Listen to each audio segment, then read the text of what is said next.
सूचना है वो ये है कि बिहार के कुख्यात अपराध कर्मी जो सीतामढ़ी, मुजफ्फरपुर और आसपास के क्षेत्रों में अपना आतंक फैला रहे थे और 2 लाख के कुख्यात इनामी अपराध कर्मी भी थे। अंतर्राज्यीय अपराध कर्मी इन्हें कहना चाहिए। सरोज राय, पिता बालेश्वर प्रसाद राय, साकिन बतरौली, थाना महिंदवाड़ा, जिला सीतामढ़ी, ये पुलिस बल के साथ मुठभेड़ में हरियाणा पुलिस और बिहार की एसटीएफ टीम की संयुक्त कार्रवाई में 29/11/24 को आज सुबह अर्धरात्रि के बाद मुठभेड़ हुई। उस मुठभेड़ में ये मारा गया। उक्त अपराधी के द्वारा हाल में ही कुछ आपराधिक कांड किए गए थे और बिहार एसटीएफ की टीम मणिपुर, राजस्थान, दिल्ली, गुड़गांव, जहां जहां भी उनके सहयोगी या उनके द्वारा जहां जहां भी हम लोगों को फुटप्रिंट मिल रहे थे, डिजिटल तकनीक से हम लोग उनका पीछा कर रहे थे और उसके बाद हम लोगों ने लगातार जब उनको लोकेट किया कि वो गुड़गांव में छिपे हुए हैं तो हरियाणा की पुलिस से हमने कांटेक्ट किया और हरियाणा की पुलिस के द्वारा अपनी विशेष टीम बनाई गई। बिहार एसटीएफ की टीम भी थी और उस मुठभेड़ में वो मारे गए हैं। इस पूरी मुठभेड़ में बिहार एसटीएफ के एक जवान को गोली लगी है, उसका इलाज स्थानीय रूप से वहाँ चल रहा है। एक और हमारे पदाधिकारी थे, उनकी जान बच गई क्योंकि उन्होंने बुलेट प्रूफ जैकेट पहना हुआ था, अन्यथा उनकी गोली उनको लगती तो उससे हादसा हो सकता था। तो हमारे जवान पूरी तैयारी में थे, पूरे मनोबल के साथ में थे, लगातार मॉनिटरिंग की जा रही थी और उसमें ये अपराधी जो है ये मारा गया। इस अपराधी पर सीतामढ़ी, मुजफ्फरपुर, झारखंड के जमशेदपुर के कई थानों में 33 से अधिक गंभीर कांड दर्ज, जिसमें हत्या, लूट, डकैती, रंगदारी के लिए हत्या, आर्म्स एक्ट जैसे गंभीर कांड शामिल हैं। इस पे 2 लाख रुपए का इनाम भी घोषित किया गया। गुड़गांव। और इसमें डिटेल हम एक प्रेस नोट आपको आज अभी कंफर्म कर देते हैं, बना हुआ।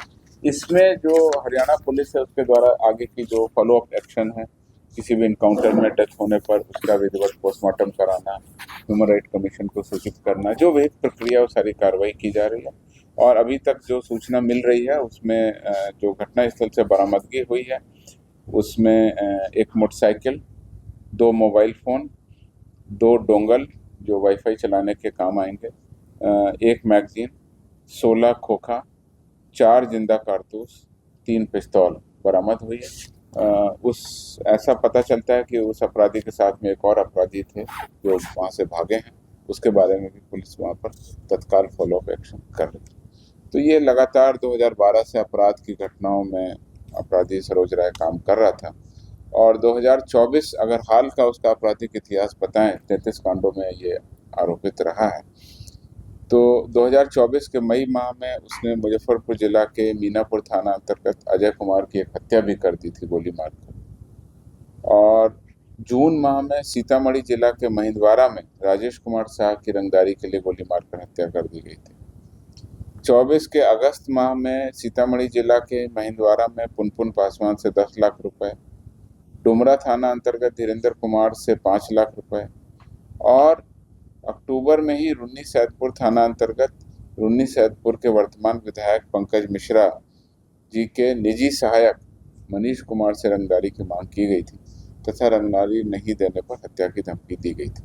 इस प्रकार से इस अपराधी को हमने अपने टारगेट पे लिया और लगातार एसटीएफ ने जो कार्रवाई की, कई राज्यों में हमने भ्रमण किया और कई राज्यों में इसको हमने फॉलो अप लिया।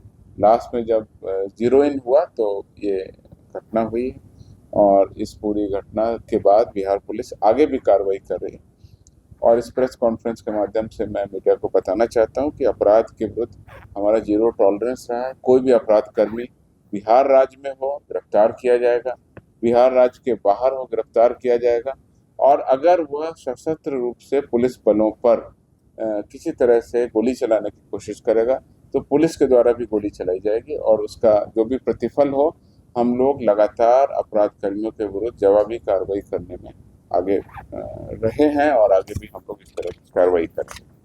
ये पूरा डिटेल इसका आपराधिक इतिहास मैं देना चाह रहा हूँ और इसी क्रम में आपको बताना चाहता हूँ कि अभी पिछले महीने भी एक इनकाउंटर हुआ था जिसमें कि बिहार एसटीएफ की टीम भी शामिल थी, जो अपराध कर्मी बाबर नाम का था ये इसका भी प्रेस नोट है मेरे पास में।